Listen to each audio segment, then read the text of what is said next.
Quelques jours avant Guru Purnima, cette fête spirituelle qui célèbre la connaissance et la place du maître spirituel dans notre vie, la fête qui, je dirais, est l'une des plus importantes de l'année.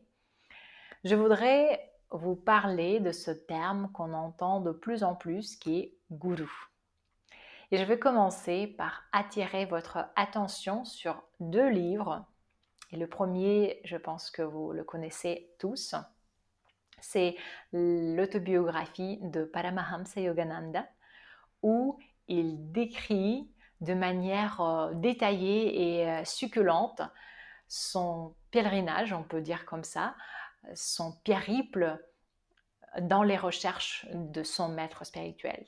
Il raconte comment il a rencontré différents maîtres plus ou moins spirituels, ceux qui avaient des pouvoirs mystiques ou ceux qui avaient des enseignements un peu particuliers, avant qu'il ait rencontré son phare de la vie qui est devenu Sri Yukteswar.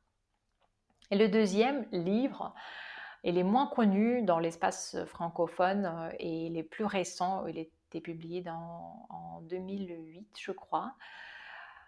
C'est la même structure, ça s'appelle The Journey Home. Donc si vous lisez l'anglais, je vous encourage à le lire, ça se lit comme un roman. Et l'auteur est Radhanath Swami, qui était à l'époque un hippie américain. Donc dans les années 60-70, il est parti de chez lui, il est atterri à Londres et de Londres jusqu'en Inde et il a fait un stop. Et en Inde, il a voyagé à pied pour rencontrer différents maîtres spirituels et je pense qu'il a fait le tour de toutes les personnalités de l'époque. C'est vraiment extraordinaire comment il le décrit. C'est une aventure spirituelle, humaine. C'est vraiment très très riche cette biographie et donc à la fin il rencontre son maître, son gourou qui est Srila Prabhupada. À savoir qu'aujourd'hui Radhanath Swami est devenu lui-même maître spirituel absolument exceptionnel. Donc je pense que ces deux livres vont vous inspirer beaucoup plus que ma vidéo et je vous encourage vraiment à approcher ces livres. C'est l'envie d'établir une relation avec maître spirituel est donnée dans ces livres, dans ces récits. Avant de parler de quelle est l'essence de la relation entre le gourou et le disciple, shishya, qu'on dit en sanskrit, je voudrais dire que je vois une évolution de ce terme dans notre société occidentale, parce qu'il y a 5-7 ans, le terme gourou était presque attaché à quelque chose d'impur, sectaire, alors qu'aujourd'hui, il y a eu une bascule vers la vulgarisation. Et on dit gourou pour n'importe quoi, mon gourou d'alimentation, mon gourou du shopping presque. Et je voulais préciser que, comme j'aime bien le faire, de passer par le sanskrit, en sanskrit, littéralement, guru signifie lourd ou celui ou ceux qui pèsent. Donc, gourou, le maître, c'est pas quelqu'un qui va être spécialement gentil avec nous. Enfin, on a cette aura autour de la figure du maître spirituel, de son amour infini, son patience inconditionnelle. Mais le dharma de gourou, le rôle du maître, c'est d'être dur, d'être pesant, d'être strict pour voir, pour déterminer les impuretés dans notre mental, dans notre comportement qui nous empêchent d'avancer et de les retirer. Le maître spirituel va nous confronter à des situations qui vont, comme on dit, nous faire travailler. Et c'est son but premier. Il peut être aimant, il va nous donner la confiance que nous sommes acceptés sans condition, mais son vrai travail commence quand il devient dur. Donc, un gourou, c'est pas un coach, c'est pas un psy, parce que souvent on me pose la question, mais comment construire cette relation et est-ce que tu as un gourou? Déjà, la formulation d'avoir le gourou, c'est pas, c'est pas correct. On peut avoir un coach, on peut avoir un psy, mais gourou, l'idée, c'est d'être prêt à la transformation de soi et de servir le maître de, ça peut aussi choquer peut-être les oreilles occidentales, de faire quelque chose pour le maître en vue de perdre le contrôle sur nous. Ça ne veut pas dire perdre le contrôle, de se laisser amener dans une secte, mais de perdre cette soit exigence, soit le fait de ne pas voir certaines choses en nous. Donc, quand on est au service, quand on fait quelque chose pour l'autre, en l'occurrence pour le gourou, on est beaucoup plus ouvert à tout le travail que le gourou va nous faire faire. Donc, on ne va pas dire avoir un gourou, on peut dire je suis quelqu'un, je suis les enseignements dans tel. Si on est dans une première stade de relation avec le maître, ou bien on dit je, voilà, je suis au service de ce maître qui est mon gourou. Alors, pour préciser, un tout petit peu encore sur le terme, même en Inde, il y a double utilisation de ce mot qui est gourou. On peut l'entendre partout pour les maîtres, qu'on va dire, les maîtres de compétences, le maître de chant, le maître de musique, le maître de, je sais pas, sanskrit, le maître de yoga. Les maîtres de yoga ne sont pas des gourous. Ils apprennent certaines techniques que l'aspirant va utiliser pour un certain but. Donc, même si on dit pour tous ces maîtres de compétences, on devrait en fait les appeler acharya. Même si on dit guruji, guruji, il faut distinguer les guruji de gourou, vraiment le maître spirituel. Et le maître spirituel, son but ultime, c'est de amener son disciple, qu'on dit shishya, d'amener son disciple à la réalisation de soi, de Sat-Chit Ananda, de ce qu'on appelle en français l'éveil. Donc, pour amener à ce point, on va passer par plusieurs stades de purification, de ce qu'on appelle détox, mais ça va être détox plutôt mental, détox de comportement et de toutes nos habitudes, nos automatismes.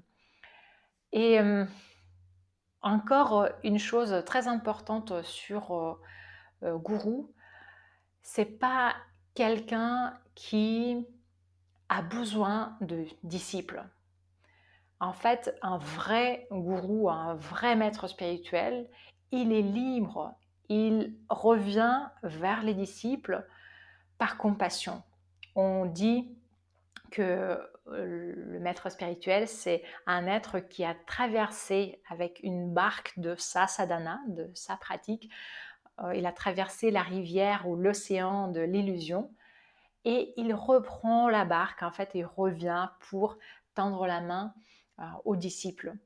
Donc, il faut vraiment penser que le gourou, il n'a pas de son intérêt propre. Il est un vrai gourou. Il est transparent et il est clair. Et tout ce qui fait de dur, qui peut nous paraître comme, je sais pas, je suis utilisé pour faire ceci. Si vous êtes persuadé que votre maître spirituel est un vrai maître spirituel, c'est-à-dire qu'il est éveillé. Vous faites totalement confiance en ce qu'il fait. C'est ça ce qu'on appelle abandon, surrendering en anglais, ce terme très fréquemment utilisé dans les enseignements. Voilà une petite, un petit tableau. Oui, je voulais aussi vous dire, pour avoir une image plus parlante, que Guru, c'est le nom de la planète Jupiter dans l'astrologie védique Jyotisha Shastra. Donc Jupiter et Guru gouvernent le jour de la semaine, jeudi. Si vous avez quelque chose d'important à commencer ou avoir, je sais pas, de commencer un projet ou de faire votre début de votre sadhana ou de avoir une bénédiction, de demander quelque chose pour votre bien spirituel ou matériel, faites le jeudi. L'énergie de jeudi est la plus bienfaisante, la plus bienveillante. C'est quelque chose qui est doux, même dans l'astrologie védique, même quand Jupiter est dans une position qu'on appelle faible ou même rétrograde, ça ne va jamais être maléfique comme par exemple un Saturne ou un même Soleil dans une position faible ou rétrograde, ça va être quelque chose de beaucoup, beaucoup plus dur. Donc, gourou, même si on dit qu'il est dur et qu'il ne fait travailler, il ne va jamais être destructif. Donc, le mantra, peut-être, si vous voulez, pour la planète et pour aussi honorer cette figure de gourou. Et Om Namo Bhagavate Gurudevaya, je chante juste quelques fois. Om Namo Bhagavate Gurudevaya. Om Namo Bhagavate Gurudevaya. Par exemple, le jour de Guru Purnima, la pleine lune du mois de juillet qui arrive bientôt, vous pouvez faire au moins 108 fois de ce mantra, ou bien ce qui est coutume de faire, même si vous n'avez pas de gourou attribué, c'est Guru Stotram. C'est un texte qui est composé de 14 strophes qui provient de Skanda Purana. Et de le chanter, vous trouvez sur YouTube l'enregistrement, de le chanter au moins une fois. Et le mieux, si vous voulez attirer la connaissance et cette figure de maître spirituel dans votre vie, le mieux, c'est de le faire tous les jeudis, au moins une fois. Donc, il y a une partie que tout le monde connaît de Guru Stotram qui est Guru Brahma, Guru Vishnu, Guru Devo Maheshwaraha, Guru Sakshat Parabrahma, Tasmai Shri Gurave Namaha. On dit mantra de gourou, c'est pas un mantra parce que c'est issu de Stotram, mais c'est quelque chose qu'on chante par exemple quand on accueille pas uniquement notre gourou, mais tout enseignant, tout maître spirituel.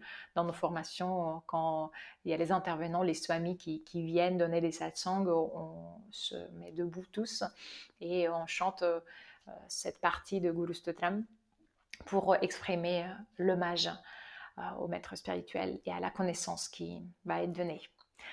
Voilà les amis, j'espère que ça vous replace peut-être certaines choses et surtout j'espère que ça vous donne envie de connaître et surtout de sentir quelque chose de plus à l'intérieur de vous, de vos recherches des enseignements spirituels, peut-être de la figure du maître spirituel et peut-être commencer à le chercher N'hésitez pas à me poser des questions, je peux parler à ce sujet éternellement. C'est quelque chose qui change notre vie quand on trouve notre maître spirituel et tout le chemin qu'il nous fait parcourir est extrêmement beau, même parfois si ce chemin n'est pas évident. Voilà, j'offre cette vidéo et toutes mes pensées à mon maître spirituel et à tous mes maîtres qui m'ont appris tant de choses. C'était Maitri et Yoga Ayurveda.